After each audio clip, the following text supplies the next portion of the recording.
Você já ouviu falar dos evangelhos apócrifos, mas o que exatamente significa esse termo? Apócrifo vem do grego e quer dizer oculto ou escondido. Na prática, porém, a palavra é usada para se referir a livros que, embora falem sobre Jesus e sua mensagem, não foram incluídos na Bíblia. Os evangelhos apócrifos são textos antigos, escritos na mesma época ou pouco depois dos evangelhos que conhecemos: Mateus, Marcos, Lucas e João. Mas há uma diferença fundamental. Enquanto os evangelhos canônicos foram reconhecidos pela Igreja como inspirados por Deus e autênticos, os apócrifos não foram. Esses escritos apócrifos muitas vezes apresentam informações, histórias ou ensinamentos que não correspondem ao que foi transmitido pelos apóstolos e pela Igreja desde o início. Por isso, a Igreja Católica, ao longo dos séculos, os estudou cuidadosamente e decidiu que eles não deveriam fazer parte da Bíblia. Na formação da Bíblia, a Igreja foi muito criteriosa para garantir que os textos incluídos fossem verdadeiramente confiáveis e de acordo com a fé cristã. Dessa forma, os evangelhos canônicos, que lemos na Bíblia hoje, são aqueles que foram aceitos como a palavra de Deus, enquanto os apócrifos ficaram de fora por apresentarem ensinamentos duvidosos ou contrários à verdade cristã. Neste vídeo, vamos explorar mais sobre o que são esses textos, por que eles não foram incluídos na Bíblia e como a Igreja chegou a essas conclusões. Antes de continuarmos, se você está gostando do conteúdo, não se esqueça de curtir o vídeo. E se ainda não é inscrito no canal, aproveite para se inscrever e ficar por dentro de mais temas como este. Os evangelhos apócrifos surgiram em um período muito próximo ao dos primeiros escritos cristãos, entre o final do primeiro século e os primeiros séculos após a morte e ressurreição de Jesus. Durante esse tempo, o cristianismo estava se espalhando rapidamente por diversas regiões do Império Romano e além. Porém, nem todos os grupos que se identificavam como cristãos seguiam os mesmos ensinamentos ou tradições que os apóstolos e os discípulos diretos de Jesus transmitiram.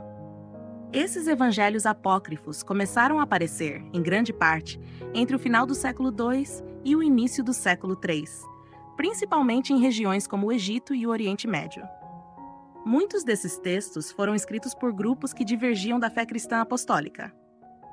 Um desses grupos mais influentes foi o dos gnósticos. O gnosticismo era uma corrente de pensamento que misturava elementos do cristianismo com crenças filosóficas e espirituais de outras culturas, como o neoplatonismo e religiões orientais. Os gnósticos acreditavam que a salvação vinha através de um conhecimento especial, ou gnose, e não através da fé e dos sacramentos, como ensina a Igreja. Os autores dos evangelhos apócrifos, muitas vezes, não eram conhecidos ou não tinham conexão direta com os apóstolos. Alguns desses textos eram atribuídos a figuras importantes do cristianismo, como Tomé ou Maria Madalena, mas é importante lembrar que esses nomes eram usados apenas para dar maior autoridade aos escritos. Na realidade, os verdadeiros autores eram, na maior parte, anônimos e desconhecidos, e os textos não seguiam a tradição autêntica recebida dos apóstolos.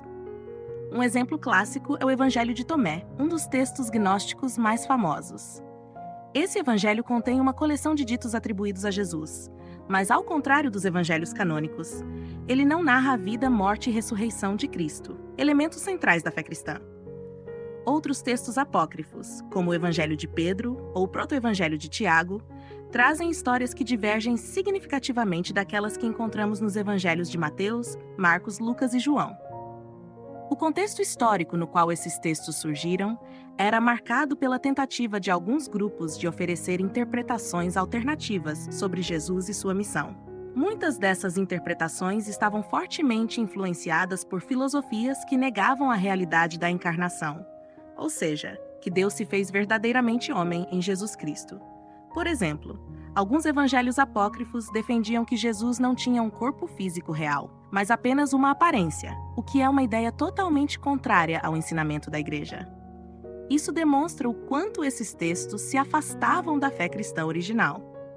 A Igreja Católica, desde os primeiros séculos, foi bastante cuidadosa em discernir quais textos eram fiéis à doutrina ensinada pelos apóstolos e quais representavam desvios. Os escritos apócrifos, produzidos por essas comunidades ou indivíduos dissidentes, acabaram sendo rejeitados por não estarem em sintonia com a verdadeira fé transmitida por Cristo e pelos apóstolos. A Igreja Católica, ao longo dos séculos, teve a responsabilidade de discernir quais escritos realmente eram inspirados por Deus e mereciam fazer parte do Novo Testamento. Esse processo, conhecido como a formação do cânon bíblico, não foi algo feito de maneira rápida, mas sim com muito cuidado, reflexão e oração.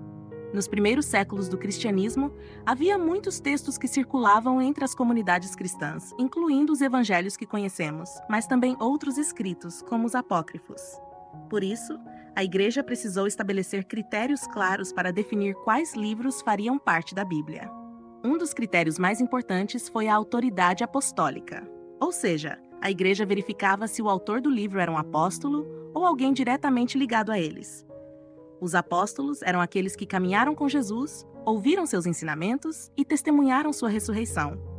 Assim, os livros escritos por eles ou por seus discípulos tinham uma autoridade especial, pois vinham de fontes confiáveis e próximas de Cristo. Esse critério foi fundamental para garantir que os ensinamentos contidos nos livros fossem fiéis à mensagem de Jesus.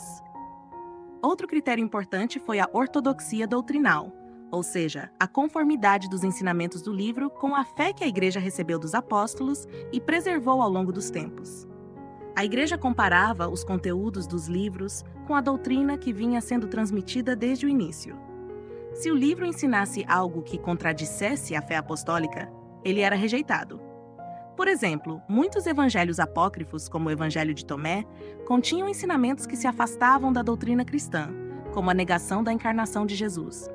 Isso mostrava que esses escritos não estavam de acordo com a verdade revelada por Cristo e ensinada pela Igreja. O terceiro critério utilizado pela Igreja foi o uso litúrgico. A Igreja verificava quais livros já eram amplamente usados nas celebrações litúrgicas das comunidades cristãs. Desde os primeiros séculos, os cristãos liam as Escrituras durante a missa, e os livros que eram mais usados nas celebrações passaram a ser reconhecidos como inspirados. Esse critério também era uma forma de confirmar a autoridade dos livros, pois, se uma comunidade inteira já considerava o texto digno de ser proclamado na liturgia, isso indicava que o conteúdo dele era coerente com a fé cristã. O processo de formação do cânon foi consolidado nos primeiros concílios da Igreja. No ano de 397, o Concílio de Cartago foi um marco importante, pois foi nele que a lista dos 27 livros do Novo Testamento, que conhecemos hoje, foi confirmada. Mas é importante lembrar que essa confirmação não foi uma invenção da Igreja. Ela foi o resultado de um longo processo de discernimento, baseado nos critérios que vimos: autoridade apostólica, ortodoxia doutrinal e uso litúrgico. Esse processo de definição do cânon bíblico foi essencial para preservar a verdade da fé cristã. Sem ele, a mensagem de Cristo poderia ter sido distorcida por escritos que não eram autênticos. Graças à ação da Igreja, guiada pelo Espírito Santo, temos hoje a certeza de que os livros do Novo Testamento são a palavra de Deus, transmitida fielmente pelos apóstolos e preservada ao longo dos séculos. Entender esses critérios é fundamental para reconhecer a importância da tradição da Igreja no cuidado com as Sagradas Escrituras. A Bíblia não é apenas um livro qualquer, mas a coletânea dos textos que foram discernidos pela Igreja como inspirados por Deus. Assim, temos a garantia de que os evangelhos que lemos hoje são verdadeiros e autênticos testemunhos de Jesus Cristo e de sua mensagem de salvação. Entre os evangelhos apócrifos, alguns se destacam por sua popularidade entre certos grupos nos primeiros séculos do cristianismo. No entanto, é importante lembrar que esses textos se distanciam dos evangelhos canônicos em termos de conteúdo e doutrina. Vamos ver alguns exemplos para entender essas diferenças. O Evangelho de Tomé é um dos mais conhecidos entre os escritos apócrifos. Datado do final do século II ou início do século III, ele não conta a vida de Jesus, nem fala sobre sua morte e ressurreição. Em vez disso, é composto por uma série de ditos atribuídos a Cristo. Esses ensinamentos, no entanto, apresentam uma visão de Jesus bem diferente daquela que encontramos nos evangelhos canônicos. O texto tem uma forte influência gnóstica, defendendo que a salvação vem por meio de um conhecimento secreto e interior. Isso contrasta diretamente com a fé cristã, que ensina que a salvação é alcançada pela graça de Deus e através da fé em Jesus Cristo, incluindo a importância dos sacramentos e da vida em comunidade. Outro exemplo é o Evangelho de Pedro, que provavelmente foi escrito por volta do século II. Esse texto tenta narrar os eventos da paixão e ressurreição de Jesus, mas com muitos elementos que se afastam da tradição apostólica. Ele descreve, por exemplo, uma cena da ressurreição onde Jesus sai do túmulo, acompanhado por 2 anjos gigantes, enquanto a cruz, de maneira sobrenatural, flutua no ar e fala. Essas imagens, que são mais simbólicas e exageradas, não aparecem nos evangelhos canônicos, que são bem mais contidos e realistas em suas descrições dos eventos da Páscoa. Um outro texto apócrifo famoso é o Proto-Evangelho de Tiago, que foca mais na infância da Virgem Maria e nos primeiros anos de Jesus. Embora não tenha sido escrito com intenções heréticas, ele contém muitas histórias que não fazem parte da tradição apostólica. Um exemplo disso é o relato detalhado do nascimento de Maria e sua infância no Templo de Jerusalém, elementos que não são mencionados nos evangelhos canônicos. Embora algumas dessas histórias tenham influenciado a piedade popular em certos momentos da história, elas não têm a mesma autoridade que os textos inspirados do Novo Testamento. O conteúdo desses evangelhos apócrifos, como podemos ver, é bastante diferente dos evangelhos canônicos. Os evangelhos de Mateus, Marcos, Lucas e João se concentram em apresentar Jesus Cristo como o Filho de Deus que se encarnou, morreu e ressuscitou para a salvação de todos os homens.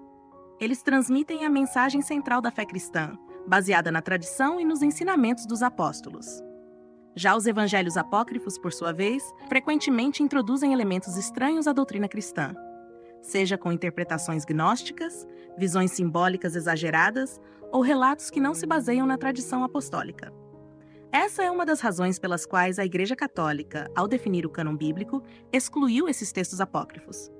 Eles não atendiam aos critérios de autoridade apostólica, ortodoxia doutrinal e uso litúrgico que vimos anteriormente. E por mais que alguns deles tenham um valor histórico ou literário, eles não podem ser considerados parte da revelação divina. Os evangelhos apócrifos, apesar de circularem em certas comunidades cristãs nos primeiros séculos, não foram incluídos no cânon da Bíblia, e há razões bem claras para isso. A Igreja Católica, ao longo de séculos de discernimento e reflexão, considerou que esses escritos não eram inspirados por Deus e que não transmitiam fielmente a mensagem apostólica. A exclusão desses textos não foi arbitrária, mas se baseou em critérios sólidos, que já vimos: autoridade apostólica, ortodoxia doutrinal e uso litúrgico. Ao comparar os evangelhos apócrifos com os canônicos, fica evidente por que a Igreja tomou essa decisão. Uma das razões mais fundamentais pela qual os evangelhos apócrifos não foram incluídos na Bíblia está em seus problemas teológicos e doutrinais. Muitos desses textos, como mencionamos antes, foram escritos por grupos dissidentes, como os gnósticos, que defendiam ideias incompatíveis com a fé cristã. Por exemplo, no gnosticismo, havia a crença de que o mundo material era mau e que Jesus não tinha realmente um corpo físico, mas apenas parecia ser humano. Esse tipo de pensamento é completamente contrário à doutrina cristã, que afirma que Jesus é verdadeiro Deus e verdadeiro homem. A Igreja, desde o início, defendeu a verdade da encarnação de Cristo, ou seja, que ele se fez carne, viveu entre nós, sofreu e morreu por nossos pecados, para depois ressuscitar no corpo. Textos que negavam essa verdade central da fé não podiam, portanto, ser considerados inspirados. Além disso, muitos dos evangelhos apócrifos apresentavam problemas históricos e de autenticidade. Enquanto os evangelhos canônicos de Mateus, Marcos, Lucas e João foram escritos por apóstolos ou por seus discípulos diretos, garantindo uma ligação direta com as testemunhas oculares da vida de Jesus, os evangelhos apócrifos surgiram mais tarde, em sua maioria no final do século II ou início do século III. Isso significa que esses textos não tiveram contato direto com os eventos da vida de Cristo, o que prejudica sua confiabilidade histórica. Eles foram escritos em um tempo em que os ensinamentos originais de Jesus já haviam sido transmitidos e consolidados pela Igreja. Além disso, como vimos, os autores desses textos muitas vezes usavam nomes de apóstolos para dar credibilidade às suas obras, mas não eram realmente escritos pelos apóstolos. Isso diminui ainda mais sua autenticidade. Outro ponto crucial é que os evangelhos canônicos se destacam por sua coerência e unidade doutrinal. Mesmo escritos em momentos e contextos diferentes, eles apresentam um retrato coeso de Jesus Cristo, de seus ensinamentos e de sua missão. Eles são consistentes entre si e se alinham com a tradição oral transmitida pelos apóstolos. Já os evangelhos apócrifos frequentemente introduzem elementos que não são encontrados nos evangelhos canônicos e, em muitos casos, contradizem diretamente os ensinamentos dos apóstolos. Por exemplo, o Evangelho de Tomé apresenta uma visão de salvação baseada no conhecimento secreto, enquanto os evangelhos canônicos enfatizam a salvação pela graça, pela fé em Jesus e pela participação na vida sacramental da Igreja. Por fim, a tradição litúrgica também foi um fator decisivo. Desde os primeiros séculos, os evangelhos canônicos eram lidos regularmente nas celebrações eucarísticas. Eles eram considerados inspirados e dignos de serem proclamados no contexto da adoração pública. Os evangelhos apócrifos, por outro lado, não eram amplamente usados nas liturgias, e isso refletia sua falta de autoridade e aceitação dentro da comunidade cristã.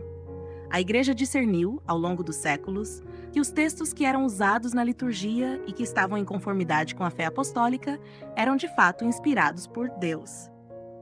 Essa prática litúrgica ajudou a confirmar a autenticidade e a autoridade dos evangelhos canônicos. Portanto, os evangelhos apócrifos não foram incluídos na Bíblia porque não atendiam aos critérios exigidos pela Igreja. Eles apresentavam problemas teológicos graves, não tinham uma conexão histórica direta com os apóstolos e não eram usados na liturgia das comunidades cristãs.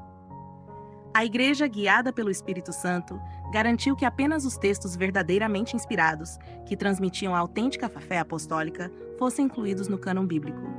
Isso nos dá a certeza de que os livros da Bíblia, especialmente os evangelhos, são fidedignos e expressam a verdade revelada por Deus para a nossa salvação. Ao longo da história, a Igreja Católica teve a responsabilidade de discernir, sob a orientação do Espírito Santo, quais livros deveriam compor o cânon do Novo Testamento. Um marco importante nesse processo foram os concílios, que em diferentes momentos confirmaram e defenderam o cânon das Escrituras, rejeitando formalmente os evangelhos apócrifos.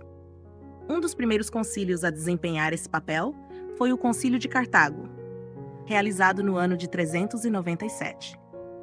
Nesse concílio, os bispos da Igreja reafirmaram o cânon das Escrituras, listando os livros que deveriam ser considerados inspirados, incluindo os 4 evangelhos canônicos de Mateus, Marcos, Lucas e João. Os evangelhos apócrifos, que circulavam em algumas comunidades cristãs naquela época, foram formalmente rejeitados. Os bispos, ao discernirem sobre esses textos, seguiram os critérios que já mencionamos: a autoridade apostólica, a coerência doutrinal e o uso litúrgico. Séculos depois, no contexto da Reforma Protestante, a Igreja voltou a reafirmar o cânon bíblico de forma solene no Concílio de Trento, realizado entre os anos de 1545 e 1546. Esse concílio foi convocado para responder às questões levantadas pelos reformadores protestantes, que contestavam a autoridade de alguns livros das Escrituras. No entanto, o Concílio de Trento reafirmou a lista de livros sagrados que já havia sido confirmada pelos concílios anteriores, tanto do Antigo quanto do Novo Testamento, incluindo os 4 evangelhos canônicos. Mais uma vez, os evangelhos apócrifos foram rejeitados, reafirmando que eles não tinham lugar no cânon das Escrituras. A posição da Igreja sobre esses textos foi clara ao longo de toda a sua história. Embora alguns evangelhos apócrifos tenham sido lidos por certos grupos nos primeiros séculos do cristianismo, a Igreja sempre foi cuidadosa em distinguir entre os textos que expressavam a fé apostólica autêntica e aqueles que, por mais interessantes ou populares que fossem, se afastavam da verdade revelada. Esse discernimento se baseava não apenas nos critérios teológicos e doutrinais, mas também na tradição viva da Igreja, que sempre guiou seus fiéis para a verdade plena de Cristo. O Concílio de Nicéia, realizado no ano de 325, embora mais conhecido por tratar da questão ariana e da divindade de Cristo, também teve um papel indireto na rejeição dos evangelhos apócrifos, ao reafirmar a importância da tradição apostólica. Essa tradição, transmitida de geração em geração pelos apóstolos e seus sucessores, é o alicerce sobre o qual o cânon das Escrituras foi estabelecido. Os textos que se afastavam dessa tradição não poderiam ser considerados inspirados. Ao longo dos séculos, a Igreja manteve essa posição. Papas e teólogos, em diferentes épocas, reafirmaram a autoridade dos evangelhos canônicos e o valor dos livros que compõem o cânon do Novo Testamento. Os evangelhos apócrifos, por mais que possam ser objeto de estudo histórico ou literário, não possuem a autoridade de transmitir a revelação divina. Essa clareza foi especialmente importante em momentos de crise ou de controvérsias doutrinais, quando a Igreja precisou reafirmar os fundamentos da fé cristã, como ocorreu no Concílio de Trento. Portanto, a rejeição dos evangelhos apócrifos pelos concílios da Igreja não foi uma decisão tomada de forma apressada ou arbitrária. Pelo contrário, foi fruto de um profundo discernimento espiritual e teológico, guiado pela necessidade de preservar a pureza da fé cristã. Ao confirmar o cânon das Escrituras, a Igreja assegurou que os fiéis tivessem acesso à Palavra de Deus em sua forma mais autêntica e inspirada, garantindo que os textos lidos e proclamados nas celebrações litúrgicas fossem verdadeiramente portadores da mensagem de salvação. O cânon bíblico católico é um tesouro espiritual que nos foi confiado pela tradição e pelo magistério da Igreja. A Bíblia, composta pelos evangelhos canônicos e pelos outros livros sagrados, é considerada a palavra de Deus, inspirada e útil para nos guiar na fé e na vida cristã. Através dela, encontramos não apenas a história da salvação, mas também os ensinamentos que moldam nossa compreensão sobre Deus, a humanidade e o propósito da vida. Se você ainda não se inscreveu, não se esqueça de clicar no botão de inscrição e ativar as notificações. Assim, você não perde nenhum vídeo novo. Também adoramos ouvir de você, então deixe um comentário com suas dúvidas ou sugestões. Para aprofundar ainda mais o conteúdo que apresentamos hoje, recomendo que você assista ao nosso vídeo sobre como os livros da Bíblia foram escolhidos. Essa é uma ótima forma de expandir seu entendimento sobre a formação do cânon bíblico. Muito obrigado por estar conosco e até a próxima!